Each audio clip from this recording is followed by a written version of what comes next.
بسم اللہ الرحمن الرحیم۔ معزز سامعین و ناظرین، جو ہی تصوف کا ذکر ہوتا ہے تو ہمیں ایسا لگتا ہے کہ یہ کوئی خاص قسم کے بندے ہوں گے اور وہ جو ہے تزکیۃ النفس کریں گے۔ دوسرا وہم ہمیں یہ پیدا ہوتا ہے کہ یہ سلسلے جو ہے جو چار، جس طرح کے فقہا کے چار سلسلے ہیں، احناف، مالکی، شافعی، حنبلی، اسی طرح جو ہے تصوف کے بھی چار بڑے سلسلے ہیں۔ حالانکہ اگر میں آپ کو بتا دوں کہ تصوف کے سلسلے اور تصوف کے طریقے یعنی 100 سے بھی زائد ہیں تو آپ کو لازماً تعجب بھی ہوگا اور حیرت بھی ہوگی۔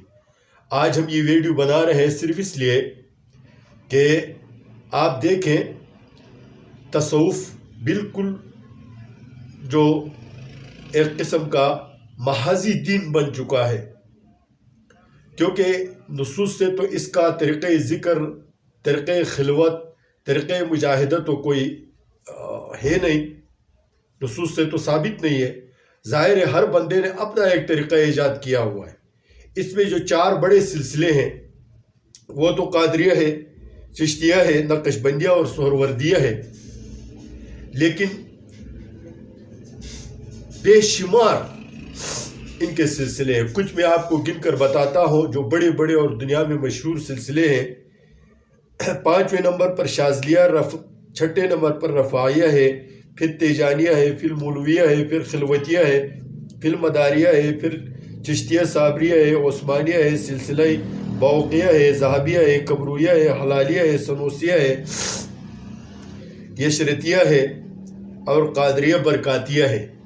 یہ 19 سلسلے جو ہے ان کے بانیین بھی کسی نہ کسی حد تک معروف و مشہور لوگ ہیں۔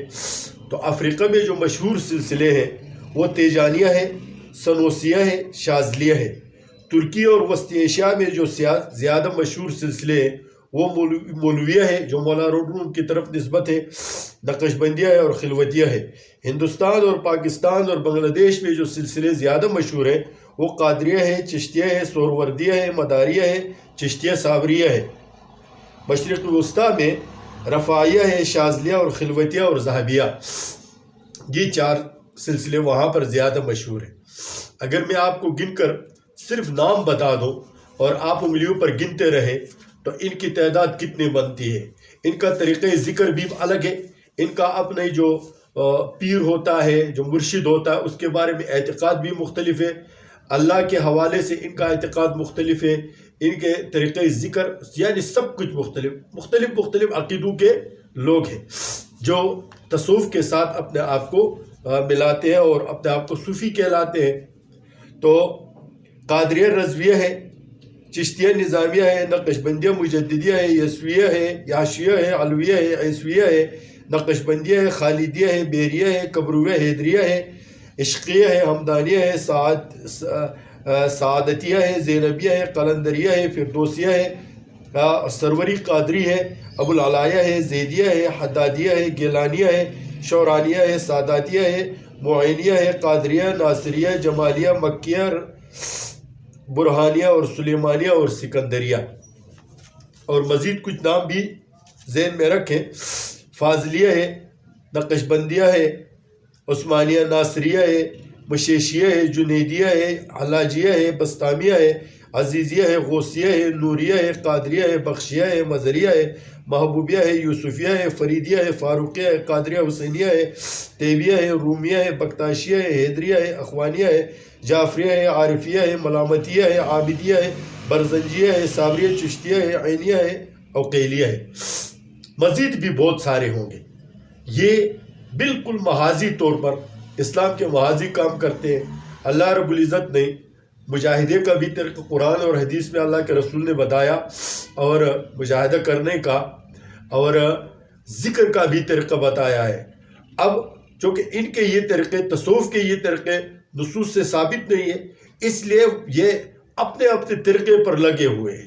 کوئی گھنگرو باندھ کے ناچ رہا ہے، ذکر کر رہا ہے، کوئی اچھل کود کر کے ناچ رہا ہے، ذکر کر رہا ہے، کوئی ہاتھ لگا کر کرنٹ لگا رہا ہے، اس سے وہ ذکر کر رہا ہے، کسی نے دل پر ہاتھ رکھ کر قلب کو جاری کر دیا، یہ سارے سلسلے من گھڑت بھی ہیں، اور ان کا نہ قرآن میں کوئی اصل ہے اور نہ حدیث میں کوئی اصل ہے۔